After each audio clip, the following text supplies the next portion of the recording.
how can we continually improve as well as continue to feed the world, right? I mean, Right. global population is not going down anytime soon. In fact, it's continuing to grow. And so there's more demand for more nutrient dense protein sources. And ruminant nutrition is one of those, unique food sources that turns inedible, right, forage into something we consume that's also highly nutritious. And so food security is a part of that. How do we continue to improve in all those aspects, or at least in certain aspects without giving up, ground that we've gained in others? Because we've made huge strides in the last 50, 60, 100 years, right? But we can always do better.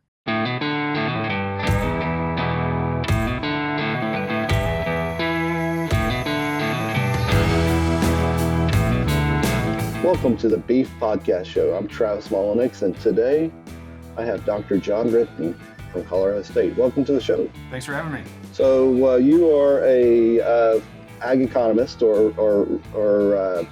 I guess a production economist at Colorado State in the AgNext group, which is I guess this interdisciplinary cross-department group that was formed to look at sustainability.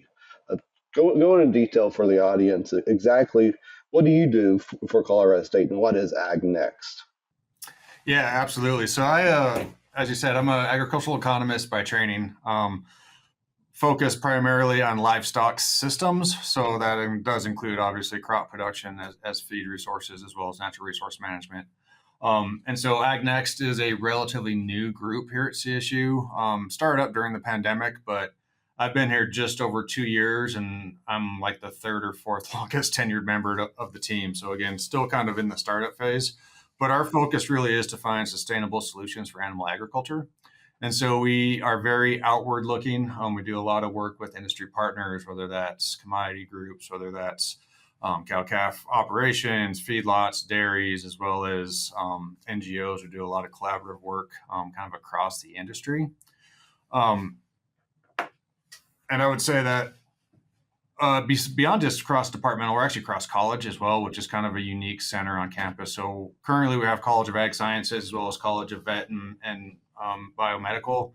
But we also have kind of adjacent faculty in the College of Natural Resources. We work a lot with the College of Business, and we're looking to more formalize some of those relationships as we build out, our team over time. And you also have some social scientists involved too, correct? Yeah, we do.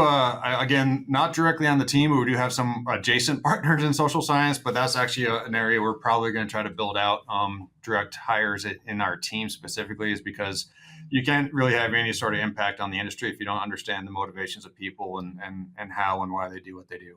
Yeah, that's a whole different discussion, but that's sometimes what we lack in ag is, in scientists, that we miss the social end of some of that.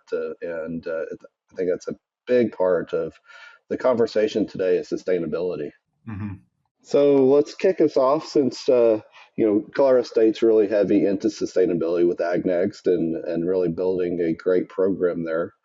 Can you share your definition of resilience and sustainability in context of beef production? Yeah, that's a great question. And, we have a lot of grad students. We have a lot of undergraduate interns as well that come in. They really want to work on sustainability, right? And they're really excited and motivated to work on sustainability. That's such a big topic, a big term, just a big word. And so I always kind of ask three questions in follow-up, right? Is what do you want to sustain? Who do you want to sustain it for? And for how long do you want to sustain that, right? And that really gets at the heart of how challenging sustainability is, let alone, not just define it, but actually work towards increasing sustainability. And so the work I do specifically and the work that we do at AgNext really does kind of focus on balancing, the three kind of typical outcomes that we think of with land-grant universities, right? So economic or financial outcomes, environmental outcomes, and societal outcomes. And so a lot of people think about those environmental outcomes, right? So greenhouse gas emissions is one right now. So we do a lot of work on methane, enteric methane reductions, but we also look at soil health, right? Wildlife habitat. But as a lot of my NGO friends say, you can't be in the business of conservation if you're not in business to start with. And so we really do understand that if producers can't do this profitably, they won't adopt practices or they won't be there to steward that land, right?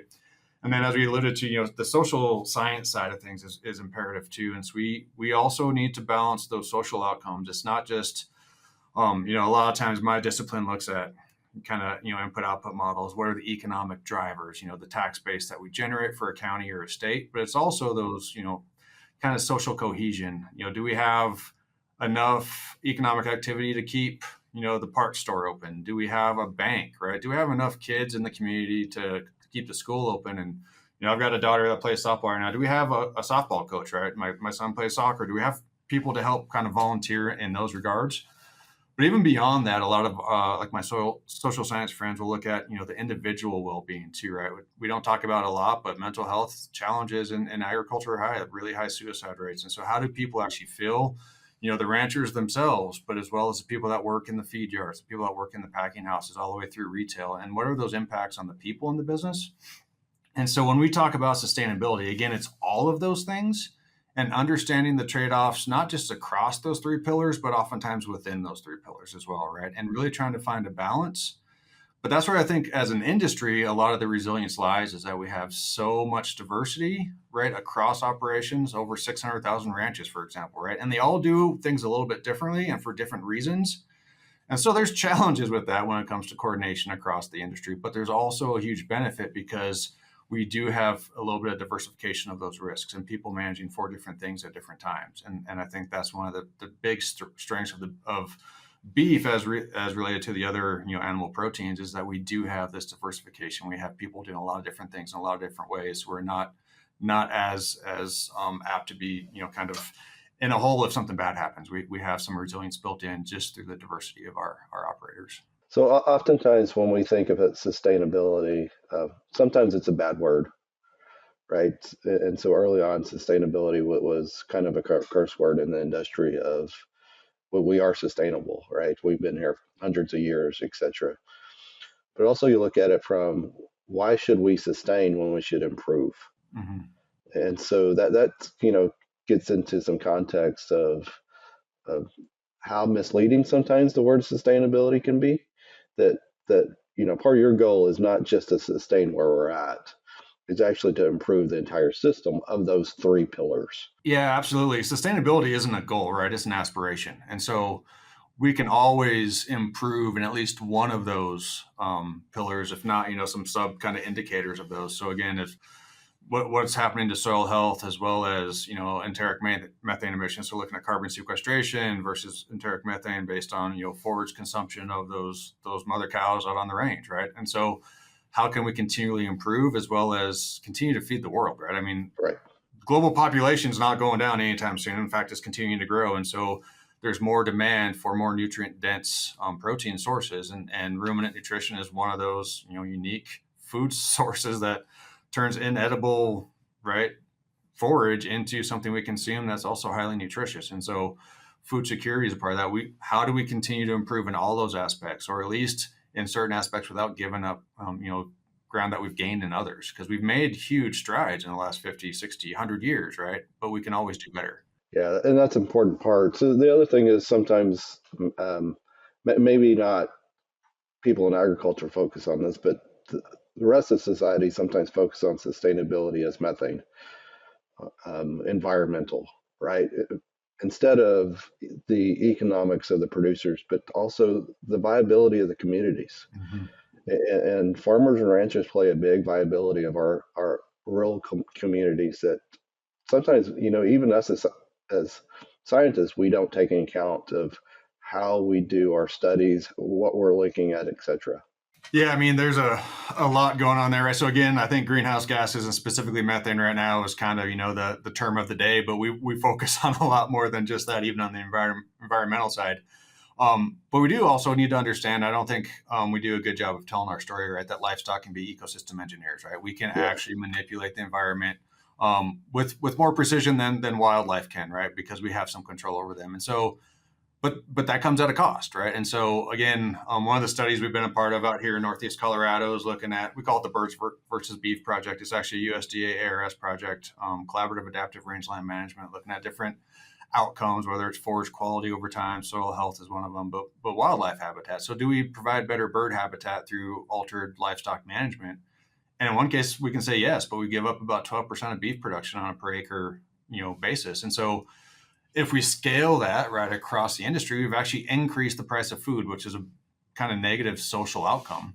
And then get to your point that we don't really think about society and the players in the industry as much. I'm also part of a project right now with one of my partners, a rural sociologist at University of Idaho, JD Wolfhorse, and we're actually doing across the lower 48 states now, really kind of measuring social sustainability of the beef industry. And he's talked to so many producers. We've done a bunch of focus groups out there, and he's really come to the conclusion that the beef industry is actually probably the single best indicator for rural health, health of rural America, because it's one of those things that spans every county, right? And we have different maybe parts of the industry, different segments in different areas. But again, the Corn Belt's really the Corn Belt with some corn out here in the West, but it's very different systems. When he's talked to these producers across, again, the lower 48 states, is the beef industry really is a really good kind of indicator of the health of rural America. And so it's one of those things that's really important that we just don't focus a lot of effort on, unfortunately.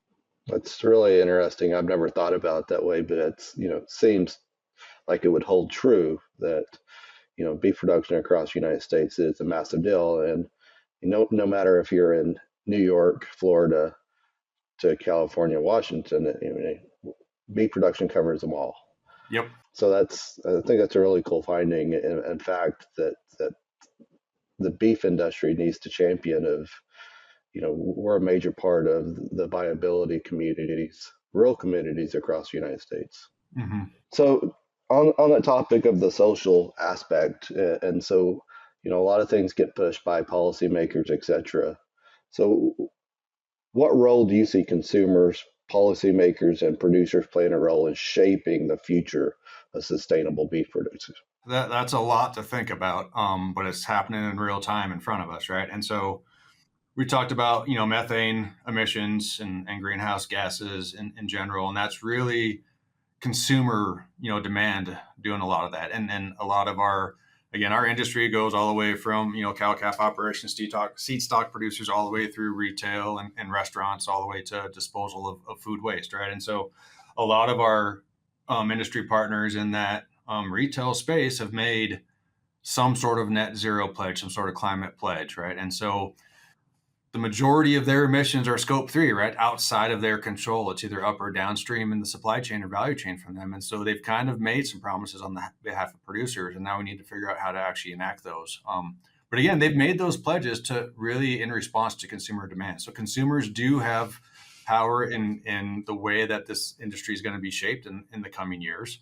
Policymakers, the same thing. And so it's really interesting for our producers here in the United States, right? Because we have kind of the domestic policy, either regulations, constraints, however you want to look at that. But because we are so reliant on export markets, we have to play with those rules as well. So it can be a little bit challenging. So we're kind of in that tough spot of responding to global pressures as well as domestic pressures, which aren't always aligned and don't always change at the same time. And so producers, right, need to try to figure out a way to hopefully, navigate this system in a profitable way, and whether that's through financial incentives, some cost share, whatever it may be, is I think we need to do that a little bit cautiously, right? I mean, beef production takes a certain amount of time, right? We don't have a litter of calves every couple of weeks, right? We need to understand kind of the long game of this, and I think that's something that we also need to do a better job of educating consumers, is that the beef system is the way it is today in response primarily to consumer demand, right? But it takes us a while to adapt and to adopt.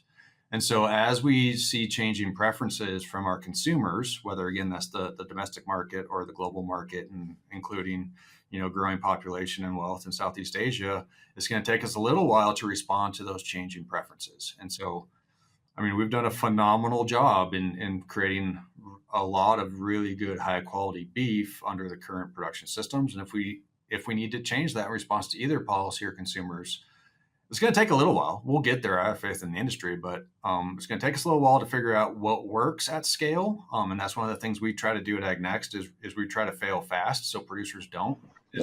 Is really innovation at scale. So what works in what different contexts, and then give us time to actually deploy those solutions and let it filter through that supply chain.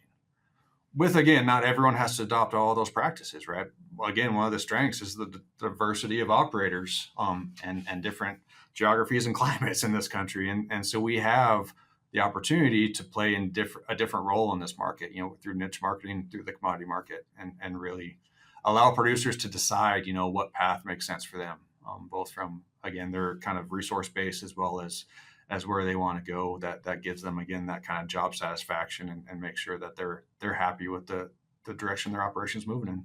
And I think it's some of Glenn Tonser's data, but the consumer data is really interesting in their demand of thinking about, whether it's low methane beef or whatever you want to call it.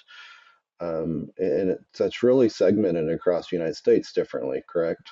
Yeah, it is. And so we have, again, just like there's a diversity of producers, there's a diversity of consumers, and we need to continue to meet the demands of all of those. And again, some segments are smaller but willing to pay more, but there's also people that, are food insecure. We need to continue to provide, accessible, dense protein sources to those people as well. So again, that's one of the advantages, I think, of the diversity and the lack of integration in this industry, is we're able to meet a lot of different market channels simultaneously. I think that's a great way to put it.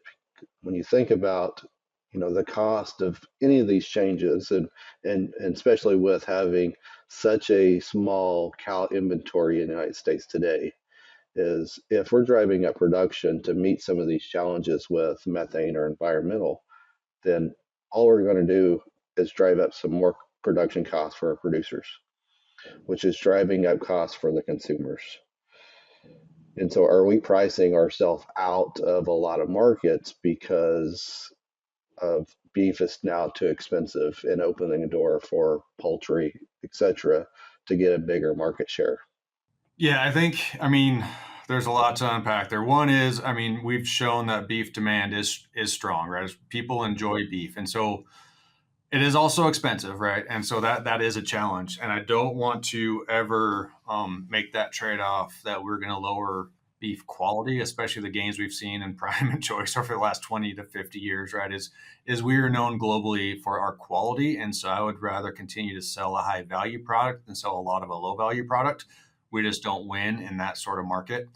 But I do think that some of the things we can do, here as researchers in land grant universities, right, in collaboration with industry partners and NGOs, is try to find those solutions that are win-win, right? And again, kind of beta test some of those solutions to figure out which have promise before they get deployed commercially, and then figure out, can we drive those costs down at scale as they, get introduced to the marketplace. But I do think, again, there's always room for improvement. So can we produce less methane? Sure. But we need to be worried about which methane we're talking about too, is something that we focus on at Ag Next, right? So total methane emissions, right? If we are to meet a lot of these net zero pledges, whether the net zero climate impact, net zero carbon, whatever it is, like they're worded a little bit differently, is, total methane needs to go down. But we've done some studies here specifically on grass, but also carries over into the feedlot where we follow animals basically from weaning until they're hanging on the rail, is we can decrease methane production on a per head basis, but sometimes that's associated with a decrease in meat production, right? And so Right. methane intensity, or methane produced per pound of beef produced, actually goes up. And so we need to make sure we don't take such a narrow focus that we select for one of these measures while really having a negative impact on other measures. And so likewise, I said we would try to follow animals at least from weaning through fabrication. We try to get them, actually before they're born, if we can. We have a bunch of mothers that we track as well, because we also want to understand impacts to meat quality, right? Not just meat quality, how much, total product is saleable, but are we impacting that upper 2/3 choice and prime and driving that down or not? If we can find, whether it's a genetic solution, whether it's a rumen manipulation, whether it's a feed additive, right, or a combination of all those across different stages, that's where we're focusing, right? But then also understand impacts to wildlife habitat, right? So if we change grazing management, for example, do we have negative implications for big game species that a lot of these ranches in the West also rely on for income? Or are we going to have negative impacts on threatened species that might bring some of these policy issues we talked about a second, right? So really try to take a holistic view of the industry and understand all those trade-offs and unintended consequences when we get too narrow on our selection criteria. You just illustrate, how complex the beef industry is, but every decision I make today has a downstream effect, and that has some short-term and some long-term effects. And how long it takes to make changes in industry. If I make bad choices today, I'm going to see that for the next 4 or 5, 6 years in my production. And so this is where I think academia and research plays a big role in, is taking the risks that producers should not be taking. And because of that big negative impact that they can have by making some of those decisions that may be pushed by whoever saying you need to make these changes. Yeah, I think one of the biggest roles that we can take, right, is de-risking adoption of practices or strategies, right? And that's something that we really do pride ourselves on, and that's why we try to, again, we work with producers throughout the supply chain as well as, again, processors, packers, retailers, restaurateurs. Like we really try to figure out what is this going to mean at scale. And so again, we work with a lot of producer partners, right, and agency partners at ranch scale. So again, the product or the project I talk about looking at bird habitat, right, forage composition, that's on each treatment's 3,200 acres, right, rather than kind of the half acre or 5 acre stuff we typically do at research farms. And so as we try to get out in the real world and do this kind of at that scale, which I think is important to help show confidence to producers that this actually does work when we leave, it's not quite a laboratory setting when we're doing animal agriculture at a land grant, but it's closer than to a real ranch setting. And so I think the other thing that we also can help with is help design, what does this program look like? Whether it's a policy mechanism or an NRCS program, because even if we show that in the long run this may be actually better for the bottom line of a business, there's often, right, two things. One is infrastructure or investments that need to occur to get us to that point. But there's, even if things have been proven technology, there's a learning curve every time we adopt it on operation, whether that's new technology, whether that's a grazing management system. It takes a while to learn because all of this is so context dependent that, again, there's not a typical ranch in the United States, let alone the Western United States. They're all so different based on the resource base, right? Their local knowledge, their historical context, and the path dependency that got them there. It takes a while to understand how to apply these principles, right, at a local context. The local context is important because you may find something that works for Colorado and your producers, and you go 200 miles east, west, north, south, wherever, and it's not going to work. And so, the regionality of beef production makes it so difficult of finding one silver bullet or one solution that works across this diversity of production systems and environments of genetic type. And so that makes it a massive challenge of just finding those solutions, but also adding adoption of those solutions on that. Yeah, and again, another example. I spent about 15 years up at the University of Wyoming before coming back down to CSU, and even just within that state, right, the southeast corner of the state, which is pretty heavily cropped. And then, kind of like west central Wyoming, which is more mountainous, right? We have a lot of livestock. We have some hay production, but not as many row crops. And just if you talk about calving dates, for example, right? You talk to the producers, and one of our range specialists who retired a few years ago, right, always pushed later calving, right, for rangeland health and all that. And I'd always combat, yeah, but you have a trade-off with weaning weights and all that. But then even to get back to, it's kind of that social side, right, but also that local context, is a lot of the producers in the southeast part of the state are also farming, right? And so they're doing field operations starting into March and into April.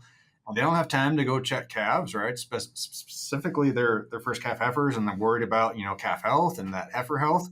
And so they need to have all the calves on the ground before they start field work. And that's, again, there's nothing related to range health, right, or necessarily animal welfare in that, but I need to do both of these enterprises to make a go of this operation. They really need to make, both of these enterprises need to play into the success of the overall operation. And you make a change to one, it has a dramatic impact on the other. And so even within the state of Wyoming, we have diversity in what people are kind of able to do based on their time constraints. No, I think that's makes it very difficult. And from our side of it, it makes it a challenge, but it makes it a fun challenge of figuring out how to make these work across all these distinct, diverse situations. Yeah, and then you get into, productivity potential. And so just start thinking about different ecological sites, right? So soils play a huge role, even within a pasture, right? And so some of the studies we've done looking at prairie dog management is, should I control prairie dogs or not from a livestock production standpoint? And we didn't have a lot of really good data going back. And so we just did some modeling, right? Kind of figured out here are the things that would matter or not matter. But then we actually had some long-term data sets again from ARS, and it turns out if we look at the direct impacts of prairie dog occupancy on yearling gains, it really only pays to control those prairie dogs on high productivity soils during dry years, right? And so as we get more longer term data sets, we can explore what the nuances are. Soils matter, right? Climate matters. Microclimates across a ranch matter. And we see, some of these larger ranches out there, like one area gets rain and the other doesn't catch any for a month. And understanding how and when to respond with animal, distribution is important. You figure it out one year, it doesn't mean you figure it out for the next. In fact, if you do the same thing twice, you're probably doing it wrong. Yeah, it does. And that makes some of these larger long-term data sets so important. And because we get so much variation in responses that in short-term data, it doesn't describe truly what went on. And so it makes some of these decisions that we say, well, we found this, but truly in a production setting across several years, it's not going to say the same thing. Yeah, and exactly, especially out here, I work primarily in the Western United States and, in these arid and semi-arid environments, like changes take decades, right, to happen. And so any response we see in a year or two, we actually probably didn't cause that. That's a response of climate, weather pattern this year in response to management 3 or 4 years ago. And so I think we have confounding results sometimes. And so the more longer term data sets we have across different ecological systems and the more computing power we have to look at these in new and exciting ways, I think we're going to just learn more about the industry and how to do, again, continually improve how we do and what we do. No, that's a great way to wrap a lot of this up. John, is there anything you want to touch on that we didn't discuss? I think we kind of touched on it all, right? Sustainability is hard. It's a big word, right? There's a lot wrapped up to it. And if you have 10 people in a room, we probably have 20 different definitions of what sustainability is. And we need to do a good job of continuing to tell our story, helping people understand those trade-offs, right? And again, it's not something we ever do. It's something we strive towards. We can always do better. Exactly. It's time for our famous 3. Give your cattle platinum protection with Virbac's new Bovigen Platinum vaccines. These 4 vaccines deliver quality protection against respiratory and reproductive diseases in the vaccine combinations you need to protect cattle at every life stage. Bovigen Platinum vaccines are comprehensive and safe, have consistent supply made in the United States, and are backed by a 6-month guarantee in the Bovigen Platinum Protection Program. Start your platinum protection at us.virbac.com/platinum protection or contact your Virbac representative. So I've got 3 optional questions here. The first one is, what is your go-to or highly recommended book or resource for beef production?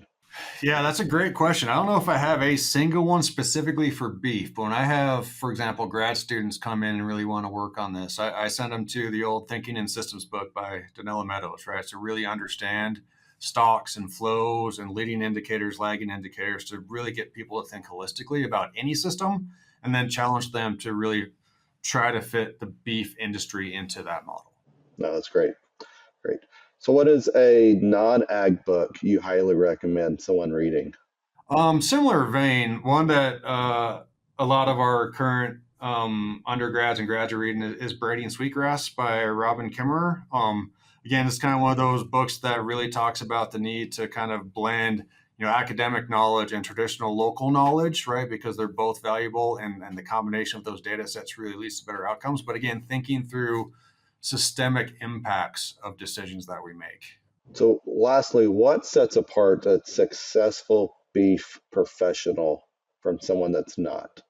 The thing I try to impart, whether it's undergrads, grad students, or colleagues I work with, is challenge everything, right? So challenge assumptions.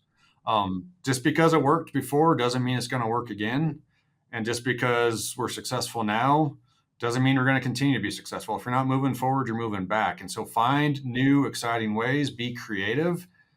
Ask a lot of questions. The 2 words I hate in the English language are "I can't" or "we can't." Because we can. It just, what is it going to take to make that happen? And then the second, probably my favorite word, is why, right? Ask why a lot, because you're just going to get a better understanding of people's kind of understanding of the system, their internal biases, like we've done this because, and they have a hard time filling out that sentence, right? That means there's opportunity for improvement. And so I always challenge people to just challenge everything, right? Ask why and don't say we can't. No, I think that's great. I've always told students, always challenge dogmas. The status quo is not the status quo. And so if we accept the dogma, then we're not improving anything. Absolutely. And so we're giving up so much when we accept things as they are standards, that it'll always respond this way. And that's very seldom the case. Absolutely. All right. Well, John, thank you for the time and enjoyed it. Thanks for having me.